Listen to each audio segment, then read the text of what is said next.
ঈদ যাত্রার শেষ দিনে পদ্মা সেতু হয়ে ছুটছে লাখো মানুষ। রাত পোহালে ঈদুল আজহা, ঈদ যাত্রার শেষ দিনে পদ্মা সেতু হয়ে ছুটছে লাখো মানুষ স্ব গন্তব্যে। রাত পোহালে পবিত্র ঈদুল আজহা আর ঈদ যাত্রার শেষ দিনে পদ্মা সেতু হয়ে দক্ষিণ পশ্চিমাঞ্চলের 21 জেলার মানুষেরা আপনজনের সাথে ঈদের আনন্দ ভাগাভাগি করতে ছুটে চলেছে তাদের গন্তব্যে। তবে ঢাকা মাওয়া ভাঙ্গা মহাসড়কের বঙ্গবন্ধু এক্সপ্রেস ওয়েতে যানবাহনের অতিরিক্ত চাপ না দেখা গেলেও এ সড়ক দিয়ে চলাচলকারী যাত্রীরা অতিরিক্ত ভাড়া আদায়ের অভিযোগ উঠেছে। স্বাভাবিক সময়ের মতোই যানবাহন চলাচল করতে দেখা গেছে এ মহাসড়কে। দূরপাল্লার গণপরিবহনের পাশাপাশি ওই মহাসড়কে ব্যক্তিগত যানবাহনের পাশাপাশি প্রাইভেট কার, মাইক্রোবাস ও মোটরসাইকেলে করে অনেকেই পরিবারের সদস্যদের নিয়ে নিজ নিজ গন্তব্যে ছুটেছেন। এছাড়াও গরু বিক্রি শেষে খোলা ট্রাকে করে বাড়ি ফিরছেন দক্ষিণবঙ্গ থেকে ঢাকার হাটে গরু নিয়ে আসা অনেকে।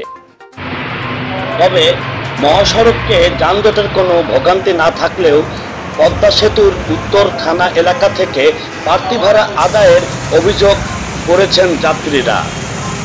কর্তৃপক্ষ জানায়, রবিবার ভোর থেকে বঙ্গবন্ধু এক্সপ্রেস ওয়ের মুন্সিগঞ্জ প্রান্তে যানবাহনের জটলা ও যাত্রীদের কোনো বিড়ম্বনার দেখা যায়নি।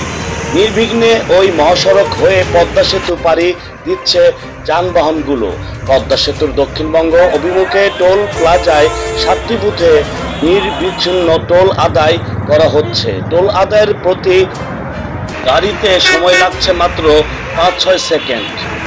মাওয়া ট্রাফিক পুলিশের ইনচার্জ টিআই জিয়াউল হক হায়দার জানান, ঈদ যাত্রার শেষ দিনের রবিবার ভোর থেকে এই পথে স্বাচ্ছন্দ্যে ও নির্বিঘ্নে গন্তব্যে যাচ্ছে দক্ষিণবঙ্গের মানুষজন। তবে অতিরিক্ত ভাড়া আদায়ের অভিযোগ পাওয়া মাত্রই ব্যবস্থা গ্রহণ করা হচ্ছে। মুন্সিগঞ্জ প্রতিনিধির পাঠানো তথ্যচিত্রে স্বাধীন বাংলা নিউজ।